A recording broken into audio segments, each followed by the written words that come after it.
Hello. Today I am sitting in the St. James Evangelical Lutheran Church. and I have the honor of meeting and sitting with Pastor Jono Adams. Thank you very much. Thank you. I appreciate you taking time for me. Now, what is the address of your church? We're at 300 West Main Street in Ligonier, just 3 blocks west of the Diamond. It's a beautiful, Ligonier is a beautiful town. It really Absolutely. is. And what are the times of your services? Our Sunday service is at 10 a.m. right now. All right, 10 a.m. Very good. How are things going since the last couple of years, since the pandemic, since the shutting down? Hopefully things are going well. So actually, their previous called pastor here retired right before COVID. And so leading into COVID, they were thinking about, the process of calling a new pastor. They did get an interim, and then the COVID shutdown kind of slowed that process down a little bit. They had actually 2 different interim pastors during that period, and as things started settling down with COVID, they were ready to start hitting the ground running and beginning that search for a new pastor again. I assume they stopped the search. Yeah. I assume you're the one that landed on it. Yes, yeah. So you've not been here that awfully long. Yeah, no, I started at the beginning of June of this year. June, oh my goodness. Yep. Well, that's terrific. And things are going well the last, 4 months? Yeah. Good. It's been great getting settled in and learning a new congregation and learning new people and learning their gifts and their needs and quirks and all that sort of stuff that comes in a new parish. And you're from Western Pennsylvania. You grew up around here. Yeah, I grew up in Delmont, just 10 minutes north of Greensburg, and have spent the last 7 years in Somerset County. So this is an opportunity to be a little bit closer to home, a little bit closer to my family. And what a beautiful opportunity it is. Like I said, Ligonier is just a gorgeous town. I'm sitting inside a gorgeous church. How old is this building? So the oldest part of the building it dates to 1851. Before the Civil War, wow. Yeah,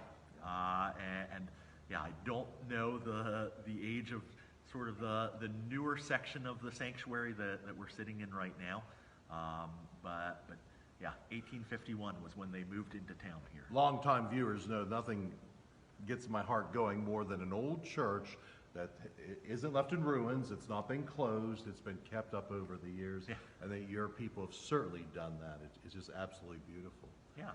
So what led you into the ministry? So I, leading into college, ministry was something that I had considered a little bit. I worked at a church camp in Butler County for 7 summers or so, and that was where things sort of started clicking. I went to college originally majoring in recreation, parks, and tourism resources, thinking that I'm... Well, yeah. I must have missed that booth on career day. I never saw that booth. Yeah, and so I was thinking, about that, either 2 different directions of either being a camp director or being like a park ranger or a game warden or something. Sort of fell out of interest in that and actually graduated from college with a degree in urban planning. Oh, okay. And was thinking that I wanted to go into some sort of transportation planning or emergency management, but my campus pastor was the one that sort of gave me the nudge to consider seminary around my junior year of college, and that was sort of the moment that things really started clicking and seeing the way that God had sort of prepared me in a lot of different ways, and the ways that gifts that I had could apply to ministry. So yeah, my junior year of college was sort of where that path got set and the course got set, and haven't looked back. but that was, yeah, that's where things started rolling. Now, being the pastor of this church is not the only thing that fills your time. You're also a volunteer at a local fire department? Yeah. Why don't you tell us about that a little bit? Yeah, so I started volunteering in high school with a search and rescue team. I really felt called to be part of some sort of emergency services agency, some sort of volunteer agency, and so I continued that in through college. And you know, it is neat when you talk about or talk with first responders, the language that they use of feeling called often is very parallel to the language you hear from you know, ministry colleagues. Well, it's all God's work. Called. Yeah. Yeah, helping people, I mean, doing that is still part of God's work. Yeah, and so, yeah, continued that through seminary when I moved to Gettysburg, and probably about within a month or two after my first call, or beginning in my first call, my first parish, I linked up with the deputy fire chief there, and joined the fire department. And, again, have not looked back, and been involved in where my family and I live up in Boswell, on top of the mountain from here. And you're a family man. Tell me. Yeah, my wife is a kindergarten teacher at North Star up in Boswell in Somerset County. We have a 5-year-old who just started kindergarten, and her 2-year-old little sister. Oh, my goodness. Yeah.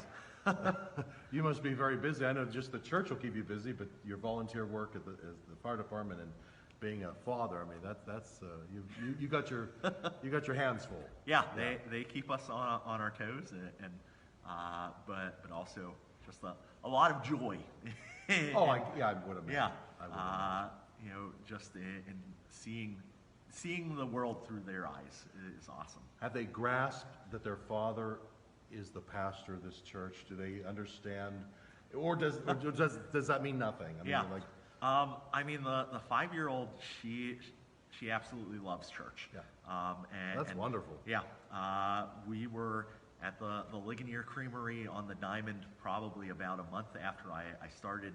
We were sitting outside eating ice cream, and you know, there was another family sitting on the benches, and the 5-year-old looks at them and, "Do you know St. James?" and they make this kind of very odd face. You know, that's the Lutheran Church down there here in Ligonier. My dad's the pastor there. If you came to church, he could be your pastor. Yeah.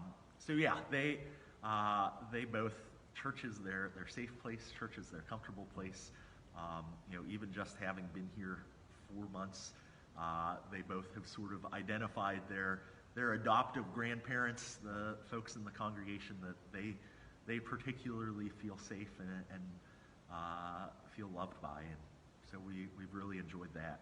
It sounds like Ligonier has been very welcoming to you, not just your own church, but people outside the walls. Yeah, I mean, I think, you know, among all of the churches in Ligonier Borough and Ligonier Township, And there are a good handful of churches here. Yeah, but most of the churches have actually had turnover in ministers in the last, even in just the last year or so.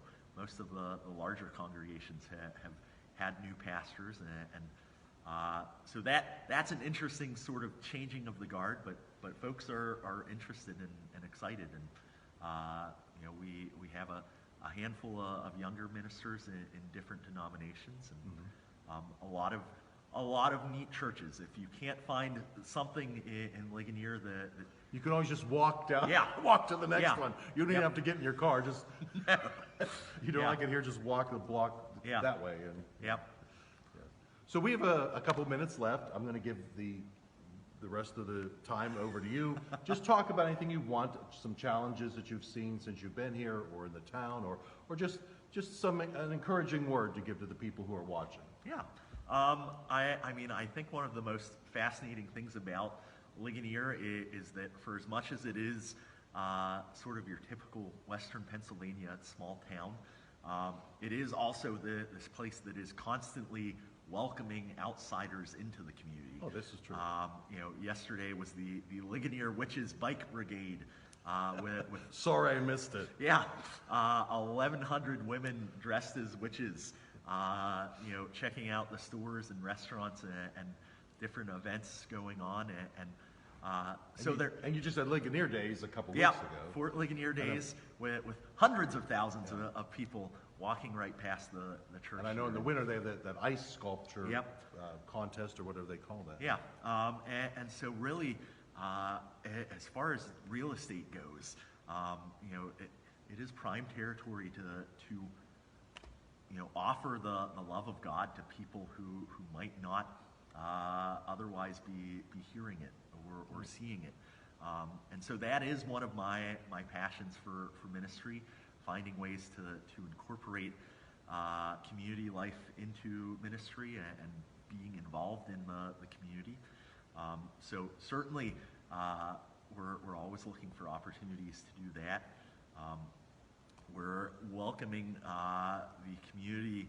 The annual Association of Churches Thanksgiving service is going to be here at St. James the Sunday before Thanksgiving for the first time in quite some time, or at least the first time since our current secretary knows that it's been here. Is that an evening service? Yeah, and off the top of my head, I don't remember when. Well, they can check the website Yeah. or call the church. Yep, if they, it'll be on the website. That's November the 19th. here Yes. At the church. Yep. Yeah. But yeah, we're just trying to find new ways to reach out to the community, trying to find new ways to make sure that folks know that they are unconditionally and abundantly loved by God, and that is absolutely the trumpet that I will blow until the day I die.